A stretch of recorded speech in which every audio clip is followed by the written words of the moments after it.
Okay. Autographs later, Nicole. It might be better from this side. Yeah, this is perfect. From this side. Okay, hi, Zoomers. What's that? Might be better from this side. Or is no? No. I have to do it this way. Okay. Sorry. Awesome. Okay, guys. So just short and brief. We're just going to recap the house so we can all practice it. I'm just going to show you what I do. I do this every single time. I take like a minute on the house. For some people, they spend a lot longer of a time. I spend more time on the sizzle and the question part of it. So after I've talked about my why and a little bit about the company, I go, just before I show you the great products that we came here to see, I'm just going to show you a little bit about how Combined fits into your household. So as you know, Frank, the foundation of any home is you and your ability to bring income into the household. I'm picking on Frank. So Frank, we know that we have bills coming in every single month. For example, we have mortgage insurance, which if you were to get hurt or sick, it only pays the bank, it pays your home. We have life insurance, which is great, but unfortunately, the only time that you get paid on your life insurance is when you pass away. So you don't actually benefit from it. And car insurance, we all have it, but it goes towards the damage on your car.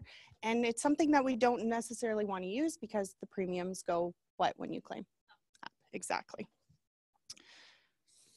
So we put money from our hard-earned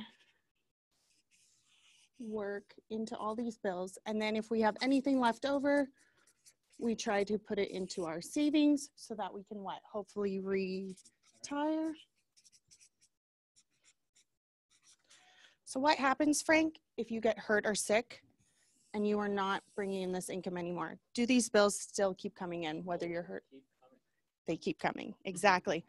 So if you don't have the money to keep paying for these bills over and over and over, sometimes what happens, and you might have had a situation in your lifetime that you've maybe had to dip into your savings or your MasterCard, your Visa, your line of credits go up. Have you ever been in that situation? Yeah, me too. So it's very unfortunate. And then sometimes that takes away people's ability to retire on time or at all. So here's where we fit in. We give you a tax-free payout. So when this happens and you no longer can work, we're going to be paying these bills for you so that your savings don't get decreased. You don't have to worry about your debt going up. You can still focus on retiring. So our end goal here is to bring you some peace of mind. And that's all I do every single time at the house. Give a huge round of applause.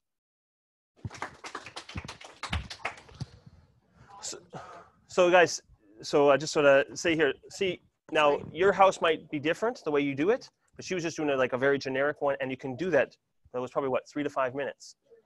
2.5. 2.5. So the point of this is obviously you can add questions to it, you can do things to it, and like this. But if you don't know how to do this, then you're not doing it. It's pretty much as simple as it's going to come across. So why we got Paige to come up here, and yours is everybody's going to be different, is that she just did a very generic one that you can know how to do this and where it's coming from, and then you can add your flavor, your likability, your confidence, your trust into this.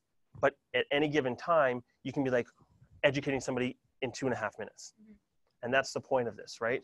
So I think she did a phenomenal job of getting the point across. And there'll be a lot of things where she can add to it. You're like, oh, I could do this, I could do that. But at least I got to see she got to the point of it in less than 3 minutes. So one question that I will touch on that I do ask is when I was saying to Frank, you know, the bills keep coming in and sometimes you have to dip into your savings or your credit cards or line of credit go up, your debt goes up. I asked him, I said, has that ever happened to you before? He said, yes. So on Thursday, I'm going to be going into the sizzle and how I transition from the house into that with the questions that I plant seeds with. But I always ask, has this happened to you or anyone that you know of? Because that's going to be something you're going to be able to close on in the sizzle. And I'll get to that Thursday. But that is something because they're agreeing with you. They understand how it feels to not be able to pay their bills or to have to dip into their savings or increase their debt because something bad had happened to someone they know or loved. 100%. Does that make sense? So at any time, and she could just be like, oh, what was that? And when did it happen? And she could get the pain from you right there if it's a quality sit-down presentation. But if you're in a coffee shop, you can show them that quickly, that you books another appointment. That's beautiful. Awesome. So let's give another huge round of applause. So right now what we're going to do is turn to your partner, honestly, and just partner for learning from yourself. We'll start off with Mart. Hey guys, Mart here. One thing I learned from Paige, I really love the fact that you actually put peace of mind on top. That's one thing that really put in the roof, right? So I started doing that, and I'm like, it really hits. You know, you really get emotional just by asking that, or just by telling that, right? So I'm gonna start doing that. So awesome. D6, one clap. He took a page out of Paige's book. Let's give the mic a, that was actually, I'll even give him that one. It was somewhat clever. So I just wanted to say that I was doing it with Nicole, and one thing I like is that, you know, sometimes you're feeling a little bit shaky about it. Adding a little bit of humor, which Nicole did, it kind of really relaxes, makes you feel better, makes the other person feel better as well. Especially when we're talking about things like insurance, and people are very stressed because they know you're going to pitch them. They know you're going to try to sell them something. You want money out of them, right? So putting a little bit of humor will really help. And I love that Nicole just did it naturally. So awesome. D6, one clap. Guys, that's the big point of these presentations, the houses, what you're going to see next, and all the kind of 4-step processes is to give your own flavor to it, right? It's je ne sais quoi. There we go, right? They can't hear you on Zoom when you. Je ne sais quoi. They just sounded like I sound like. But the idea is that this is the point of it, is that you keep practicing it, you're going to get it fun, right? The more likable you become, the more they want to put you in front of their friends and family. When you ask for referrals, you still have to ask for them. They're going to be like, for sure, because they feel that it's a great experience, right? If you're like, insurance is boring, you sit down with somebody and you're like, this is serious time, right? You put your glasses on, and that will diminish it. But if you're like, this is fun, this is something to talk about, this is what, you know, it's something that we all should have. We should be protecting ourselves. It should be just part of a conversation. And that's what we have combined that no other company has. Because when people go to sit down for insurance, it's not a great thing. I have to go get, you know, house insurance. Very morbid. Right? I have to go get house insurance because I have to. And it's like I got to go, you know, go see someone. But here we're going out there and we got to make it super fun and amazing. So it's awesome and great job there for Audrey to pick up on that. Because remember, we're making it our own. Next up, we had somebody else with their hand up. Karen. I always like to try and ask them a question that gets them in their bronchial because they're not expecting it. And so I'll often lead with asking, what is it that you love about insurance? And that's exactly what they do. They laugh their guts out. I say, okay, maybe we can ask you what you dislike about insurance. Yeah. And they'll say, well, I have to pay it. I say, yeah, you have to pay it. Sometimes when you pay it, they raise the premiums on you, so you don't even want to use it. You insure your car, your home, your house, everything. You insure your life insurance that protects the bank, the car, your family. But at the end of the day, sometimes you find out that the worst thing is that you thought you had coverage that you end up not having, and that it doesn't work the way you thought it was going to work. And that's why we're different. And so I just sort of set the tone right off the bat to address all of their objections right up front and lead with something that's going to actually make them listen. Seems to, anyway. Fantastic. D6, one clap. Like the Eminem theory, right? Just to blast the industry, right? And, right? That's awesome. It's phenomenal. It's getting these extra tips because that'd be a great segue into the house, right? That's a fantastic segue right into the house. We're like, actually, let me just show you a little bit more. And then, yeah. As long as you put voices on. No, yeah. The protection. Shirts. No, they. Awesome. Stay with me. Awesome. Okay, so quickly moving along because we have to get through this thing, guys. We'll jump on to the next person here. Is Audrey Susse is going to come up here and she's going to do. She's got huge wealth and knowledge in this company on building you know, getting the questions and getting qualifications and finding out, it's very distracting, man. Not cool. It's, you know, having this knowledge, because at the end of the day, if you can't be duplicated, like I just said, she has 8 years experience of combined, and she just goes out there and does it and does it and does it. It's not easy to see exactly how it's duplicatable, right? Because if you do the house and you have all your questions around it, but you don't remember what the questions were, you might miss it out the next time. And if you're showing somebody else that just sees your presentation and you have all these great things that you're saying, but there's no format, they have no idea. They're going to look at you being like, how can I possibly do that? But you've been doing it for 5-10 years of different sales experience. You're going to naturally do these things. So there's got to be a place. So what we're going to do now is, after the house, you'd want to go into this thing called Form IQ. I'm going to bring Audrey up here. She does a really great job with this. She's going to do it very quickly today. And I want you guys to take notes. We're going to have it recorded so we can play this, but just take notes of what she's doing here, because this is getting to know the most important thing, the needs of the clients, so that she can use all this stuff in her policies and towards the close. So let's give her a huge round of applause. Audrey. Do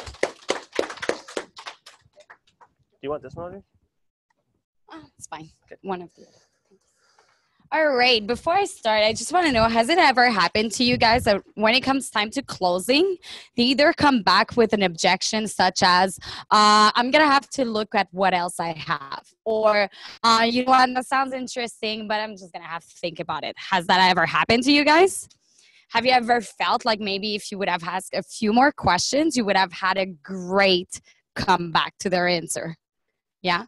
So that's why it's worth to do a financial IQ, basically. So a few reasons why we do financial IQ before I start explaining it. It will build trust and rapport. People will feel more comfortable sharing the truth with you and sharing what's going on in their life. It gives the clients it helps to give the client the best recommendation based on their needs. By doing so, we are going to increase our persistency. It's great to get paid, but if you guys understand our commission structure, the policies need to stay in the book for at least a minimum of 1 year in order for you as an agent to get your full commission on that. In order to make it worth for Combined Insurance as a house to have that person as a client, they have to be a client for at least a minimum of 2 years. So if your clients tend to cancel their policies after 6 months, that's really not good business for either you as an agent or even for the house. So we want to make sure that's not going to happen. Open up the prospect's mind. It is also legally mandatory to actually ask those questions. Just FYI. Protect the house. So protect Combined, we make sure that the policies are going to stay in the book. Make sure the policies are approved as well. We don't want to sell something, the company comes back with either a counter offer, or they come back saying that, hey, unfortunately, you were never allowed to have this policy. We're now going to cancel this on you. And make sure also that you're being paid as fast as possible.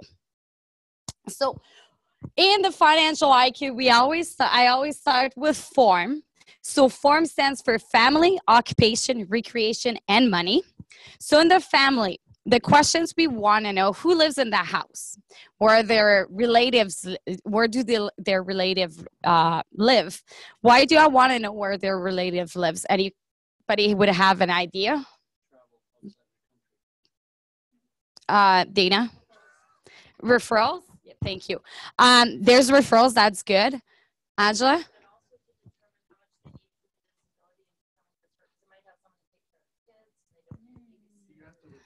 Exactly. So Angela said that we might need to know if they have relatives that live close that could help with taking care of the kids or traveling, transportation to back and forth to their appointments. So those are all really, really good. Don't you think that if you're talking about a CI, that might be something really important to know about them, because that could be a selling point right there to say, hey, what about your kids? Who's going to look after them? Well, we need to plan for this. We need to have the money coming in order to be able to plan for this. But if I talk about that and they don't have kids, or I talk about that and I don't know their mother-in-law lives next door and she's retired and all she does is want to take care of the kids, might not be as much of an argument. so in occupation, well, obviously we want to know what both spouses do as far as an occupation. But what about the kids? A lot of kids start having a job starting at the age of 16. That could be something really relevant as well. Because what if the kid doesn't have his income coming in anymore, right? Some kids starting the age of 16 pay all their bills by themselves, cell phone, gas, insurance on their car. They might have a car payment as well. So that's also something really important, so that we make sure we cover everybody in the family that could be covered. Also, that's a great place to ask about health and accident that could happen due to their occupation. So if they are mechanics, or if they work if they're welders, we know that a lot of those people will end up with lung problems. Let them speak that to you. Let them express those worries for you. Recreation. We want to know their hobbies, sports, traveling. If somebody does dirt biking, a lot of quadding, sledding, that's something to be considered. If somebody is always watching TV at home, watches Gilmore Girls and Uber, Uber. But, and I'm talking about somebody who went mountain biking and got 5 stitches because of that, and went climbing and broke their back. That's not going to really speak to them. So there's no argument there. So really know what they like, what they do. If they love traveling, the fact that some of our policies are covered worldwide, that's also something really good for them to hear. Money. At that point, I am not going directly into too much of the specifics. So at that point, I'm just making conversations with them. They don't know that I'm gathering all the information that I actually need in order to sell to them. So I'm going to ask very, very general questions. Like if I walk into the house and I notice that the house might be 30, 40 years old, but the kitchen looks very brand new, I'm going to ask, when did you renovate your kitchen? How long did it take you? Did you do it yourself? Just make small talk. That actually tells you sometimes, do they still have a mortgage? Do they have, if they have a brand new quad in the backyard, when did you get it? They might have a loan on those things. So it just gives you a little bit of financial ideas, right? Without being specific yet. So you're really still just building the trust here. Questions so far? Pretty good. And then we get into the financial IQ. So I for insurance, Q for qualifications. We need to know their gross annual income. From there, we also need to know what are their monthly expenses and what else they have for insurance. So when I ask what else they have for insurance, I'm talking about group benefit, I'm talking about personal insurance, I'm talking about mortgage insurance. I want to know everything so that at the end, they cannot say, well, that's already covered through my group benefit, or that's already covered through my husband's coverage. So I really want to know as much as possible what they have. If you know that they have other insurance, before even starting to talk about our plan, you need to review what they have, even if it's with another company, so that they don't at the end come up and say, well, I'm going to have to review what my other policy is. If you inform them and go over it with them and they understand, they will then understand why they have a need to have our coverage. They will not feel like they're overlapping, or they will not feel like they are doubling what, just spending twice the money for the same thing. Okay. Following that is our basic qualifications. So this is a general what I do for all of my clients. I put it as hard as possible to qualify. So this is not just for the CR, just for the SHIP, just for the SDP. I took qualifications for all those products, and I do this qualification that tells me exactly which product they will be able to qualify on. So I don't have to do it individually. Like, let's try to qualify you for SHIP. Okay, you qualify. Now let's try on the SDP. That takes a lot of time. So one qualification for everything. They'll tell you exactly which products they can qualify on. So age, obviously, smoker, non-smoker, height and weight. And then I ask, have you ever been hospitalized? And that takes sometimes a little bit of time. Sometimes it'll be a big no, but sometimes they'll have a few yes, I've been hospitalized. Okay, well, what was that for? Well, when I gave childbirth. Okay, great. How did that go? Was there any complication following that? Were you hospitalized at another time in your life? So you really want to ask the questions.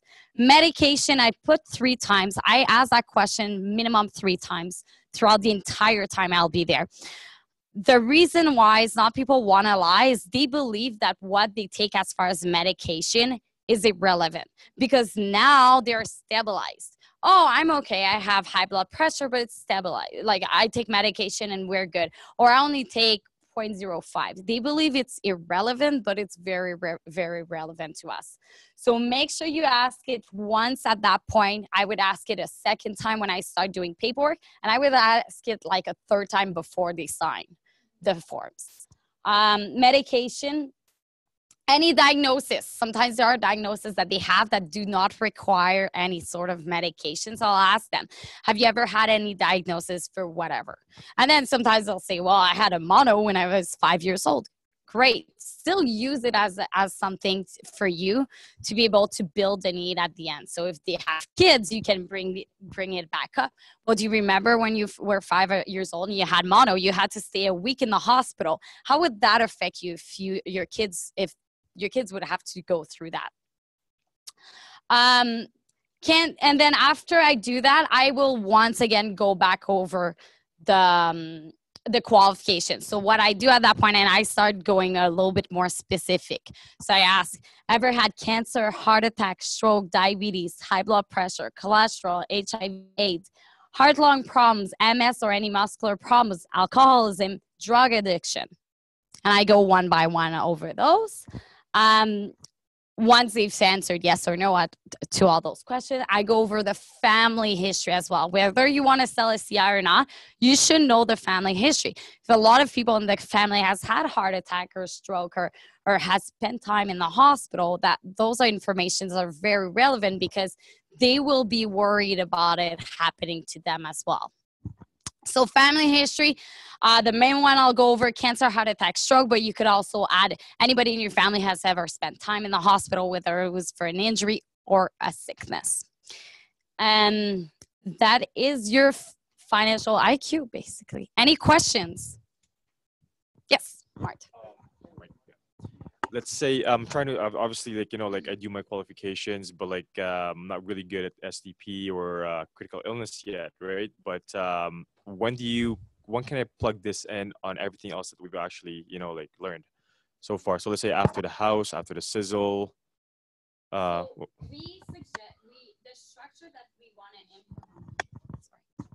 The structure that we want to implement is that you need to open people's mind first. So you're going to go through your house or your sizzle, your house first, right? Then before showing the actual product or the sizzle, I would recommend going through this because it's irrelevant to talk about accident. The person is going to be closed-minded about it, but is very open-minded about the sickness. Your sizzle's then going to change, right? So you want to have all those go over all of this before. So right after the house, you open the mind first, and then you go into this. As far as the other one, form, I would do that before I would do the house. So I would because that's when you're warming up, you're getting to know each other. They might ask you questions back as well, which is great. And by them asking you questions back, they might ask a question that is going to open you to show the house. T6, one clap. There was a reason why I said travel on family, because with the society that we're living in today, and specifically in central Alberta and in Edmonton and Calgary, we have a lot of people that are spending a lot of time outside of the country. Mm-hmm. And we need to know which one of our policies are actually going to cover them when they're out of the country. That's why I mentioned that. Yeah, it's very relevant. Yeah. It's just everybody's shouting at the same time. So very relevant as well. Mm-hmm. D6, one clap. Oh, it's very good. And it's, to know those ones. So quickly, guys, I'm just going to go through things. Let's give Audrey a huge round of applause. That was amazing because it quickly gives you a guideline of the questions you're asking. Now, I like what Mart did ask here was, is that going to be like, where exactly to do this, right? Now, the thing is that when you sit down with somebody, you're not going to be like this, hey, so we have a simple 4-step process, right? You're not going to do that. You're going to actually build rapport, which is probably getting some of this, right? So if you ever sat down with somebody, you asking, you know, a couple questions, I mean, on a piece of paper, just like in your book or whatever, you should have in your mind, you don't have to write out form, but maybe at start, maybe you do. You just have FORM, right? And when you're sitting down, you're asking questions because you're going to build rapport and you're going to find out their name, maybe their occupation, maybe things that they like to do, just like talking about travel. So now you already have these things. So you're going to have these kind of questions in here and you can just write them down. So Tom and Sarah, right? Names, what they do and that kind of stuff. And then you can put that in occupations. You're constantly filling this up. So it's a whole presentation, but you're not forgetting that you need to ask these questions because maybe you only got his occupation, didn't get the kid's occupation, didn't get her occupation. And this is where you can come back and be like, okay, after I've done the house, this is where this would come into effect, right? Because you're building your presentation. But if you're not doing the form, like how great is that qualification thing, right? But when you first start out in this, that might be like a, woo, you know, I need to ask you, and you have to know all these types of things in your head. Audrey knows her exact play because she's been doing it for years and years. Remember, to be great, you have to be good you have to be bad, and bad, you have to start. But if you know this and you're practicing it all the time, you're going to know the IQ. So you might not come, I like how she said a couple questions, not really hitting at the money, like how much money do you make? You might need to build a bit more rapport to get there. Obviously, this is a great time to roll out the privacy policy. Remember, just to let you guys know, I'm an agent with Combined, and everything here will be kept private and confidential. Bringing out that form gives you a posture that you're an insurance agent, right? And then you can start asking these questions, and they've already set the tone for it. So you're going to have to play with what it is because you're going to be building rapport, putting things in here already. But I would have a lot of this to be cleaned up after you've done the house and just before you get into the sizzle. Now, when you first start out, you might do sizzle and maybe not have so much of the qualifications because you're just doing a quick sizzle to somebody and getting them excited with it, right? But the more you practice and practice and practice, Audrey does this every time and doesn't miss a beat. You should watch her do a presentation. She doesn't miss a beat with this, and no one's going to be like, oh, these are too advanced questions. They don't think that because she's already set the pace that this is professional, right? Remember, we're insurance agents. We have a lot of credibility out there. It's lawyers, accountants, the same type of level. So remember, walk with that posture that you are going to ask these questions to find out, and you probably even get more authority with it, right? So understand that these are very, very good things, and you want to find out what type of insurance they have. That's a very light question. So you might go right here, ask this question, come back to this one, and then come back to qualification. Not knowing, but you make sure you have this even written down on a piece of paper, because then you can put that onto your needs analysis, and it's that quickly done. Does that make sense with everybody? So we're going to move on today, everything like that. So go home and practice. I know it's a lot of information today. Practice the house, practice the form, practice all these things as much as possible, and then we'll definitely hear, or maybe on Thursday we'll go through this a little bit again, just so that we can practice on one another. But afterwards, take action.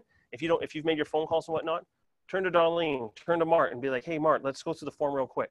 Like, that's the point. And on Zoom, do the same thing. Call somebody up and just go through the form on a phone call, whatever it takes to get yourself practicing this, because this is what sets apart Audrey. When she sits down with somebody, she knows, 7 out of 10 times it's going to be a sale because of this process, right? And now she's adding the house. Now she's adding these steps. And she's 4-step process, all these types of things to make it make more sense. Is that good with everybody? Awesome. Just remember that for some of you that are new, just get good at the 4-step process and start adopting form now and get good at the house now, right? For those of you that are becoming more advanced and you're like, I want to go from 2 or 3 visits down to 1, that's where IQ comes in. So the IQ is the ability to get everything answered up front so that when you go to the products, you can actually get them sold. So for those of you that are a little more advanced, that's IQ. And that's good. Will help you do it in one sitting, right? Video. So we're gonna play a video. Quick 2-minute video just to close things out. This one came from Dan actually, and he's in Calgary today. But he just said it was just one. It's a video of a movie, but somebody videoing a TV screen. So it's not the best quality for the picture. So don't think about the picture. Just listen to the audio of what this guy's saying. It's just talking about life. on Gathering, and Dan just said it gave me goosebumps, and I actually listened to it last night and today. I said this is actually pretty cool. It's in the movie The Closer. It's just the opening speech at the beginning, and it's a very, very powerful little speech. But just you're not going to be trying to look at it because it's just like it's pretty much like that. But just the opening speech. But just put all your phone away, everything like that, and just listen to these words, because it does hit home of exactly what we're doing in this office.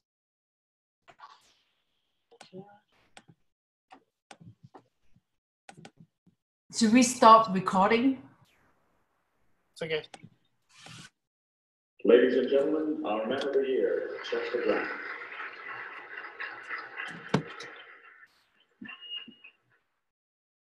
People always ask me what it took to get where I am today. What it takes to reach this level of success. Sacrifice. We make heroes of ourselves in the name of sacrifice. What we're willing to give up in the pursuit of a dream. So stop kidding yourselves. Go after what you want. There is no sacrifice in success. There are no obstacles. There is nothing between you and the goal. You see, if you succeed on your own terms, you don't owe anybody any explanations. But if you fail on their terms, you've got a lot of explaining to do. A man doesn't strive for greatness and embrace mediocrity. There is no compromise in a dream. Compromise is an excuse for falling short while you lay on your couches in front of your TVs with your remote controls and your glasses of beer watching somebody else run with your dream. Your dream. So do me a favor. Don't wake up one morning when your hair is gray and the elastic has gone out of your waistline with shaving cream all over your faces, and you look in that mirror and you ask yourselves, what the hell have I been doing for the last 30 years? This isn't my life. This isn't where my passion lies. Do something before that happens. Don't be afraid of your ambitions. If other people hold you back, you don't want it badly. And don't tell me you do, because other people don't stop you from dreaming. You stop yourselves. You get in your own way because you're afraid of what you might become. Even if that something is a wonderful, wonderful thing. Thank you.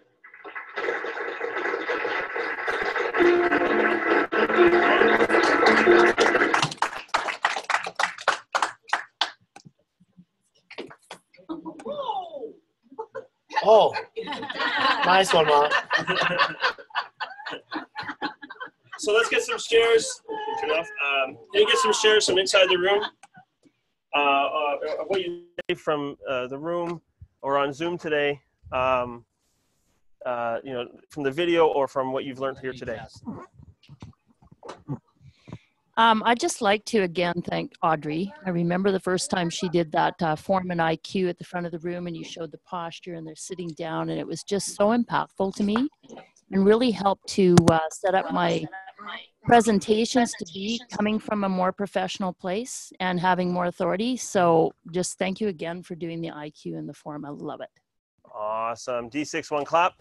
Yeah, it's phenomenal, guys. I mean, it's getting that posture of somebody that's been in this business and been succeeding for years and years, right? So it's to learn these things and adapt it, right? Because you can always be getting better and adapting your presentation. And remember, our goal is to get this thing pretty systematic across the board. It's never, no one's presentation is going to be the same because we're all different. But if we have somewhat of the same steps, then we become duplicatable and become even a stronger team. Anyone else when they want to share? Yes. Darlene. It's Darlene. So when he said other people don't stop you from dreaming, you do. That's something that really hit me because I was realizing this morning on the way here that really for the first time in years, I have dreams that I realize I'm going to be able to accomplish. So yeah, it's so awesome. Awesome. D61 clap. Huge realization of, what it is. You got somebody on Zoom that wants to share? Sure. Go ahead. On Zoom. Mary here. Go ahead, Mary. Thank you, everyone, for doing all this, keeping us on our toes. And, you know, sometimes we lose momentum, but with us being in the Zoom all the time, it's just like dragging us back to where we are supposed to be. So, like, I'm forever grateful for all that you do. And that video really hit me. Don't be afraid of your ambitions. This, what's getting me so excited these days, in the next week, we will be heading to Mexico for that sky rocket trip. And I was telling my husband, never did I even think that with the 3 kids that we have and the life that we had, we would be able to go on this trip like this, all expense paid. And I was looking at the itinerary that day, how the week would look like in Mexico. I'm like, this is just actually like, the meetings is just sort of a superficial, but it's actually you given the break of, you know, what you do. So I'm very thankful for all that you do, for the leadership that you have shown and the inspiration that everyone gives. Thank you very much. Awesome, Mary. D6, one clap. Awesome. We have, I think, over 10 people going to the trip this time, not including spouses. And the next trip, it's, remember, it's every 6 months, so the back half of this year, a lot of you are in the running. Like, let's make sure that when they do these trips, we have like 20, 30 people from District 6 going, and let's just dominate, you know, and by working together, leveraging each other's strengths, by coming together every Monday and Thursday, that's what we can do. So there is a promotion this week exactly for that trip. Exactly. It's the September SPIF. So for this week, we're going to have, if you produce 1,500 to 2,500, you get 3 times your APV towards your SPIF. SPIF is credits towards your trip. So a lot of people can take advantage of these weeks. You get a big 10,000 APV week. It puts you on trips. I mean, I'll talk to Audrey about this. She's done it many times before. Dan did the same thing for the last trip, had a great week of 22,000. 1 week got him on the trip. 22,000. So got him right on on the these trip. weeks. If you chime in on these weeks, you don't have to sell consistently. Obviously, you can win through consistency. That's what Mary did. Yeah. But one strong week on a SPIF week, that could be the decider for you going. They get you in there, right? So always be consistent, but these are just extra value, right? We didn't know what SPIF points were at the beginning. We just make sure we do. For the first year. Yeah, for the first year we didn't know. We're like, what are these SPIF? So 2,500 to 5,000 is 4 times your APV. 5,000 to 7,500 is 5 times. 7,500 to 10,000 is 6 times. And over 10,000 APV is 7 times your SPIF points. And this is huge, guys. So, you know, anything you do this week is going to be extra value towards it. You know, I hit it in the video. It's don't let anybody else steal your dreams, because technically you're just allowing someone else to steal your dreams. You know, it's a lot of people will say, oh, this is happening to me. This is happening to me. This is happening. Everybody has something happen to them, right? It's what you don't get to tell the story. You don't get to have the testimony unless you go through the test. So each week it's going to be tough. It's going to be, you're going to get some cancellations and whatnot. But as long as you continue to go on forward and you adapt that, hey, I love my job. Because when I do get someone saved, they can be saved and actually be super appreciative of what they're doing. I'm selling them something great. I got something involved with it, right? So that's what we go out here and do. And, you know, this week here, let's just make sure we're pushing each other. We're in the chat. If you get a win, a sale, or anything like that, put that in the D6 group. That thing gets so contagious, guys. When you see it rolling, it's one of the funnest things. We'll make sure a lot of the trip stuff is out of there this week, right? Because it's just, you know, it had to get that out of the way. But we want to make sure that everything is just super positive. Get wins, get things, ask questions, have a lot of fun, guys. We'll meet back here on Thursday. We are District 6N. We got this. We are District 6N. We got this. We are District 6N. We got this. Turn to your neighbor, give him a high five, and say, you got this as well. You got this as well. You got this as well. You got the mic?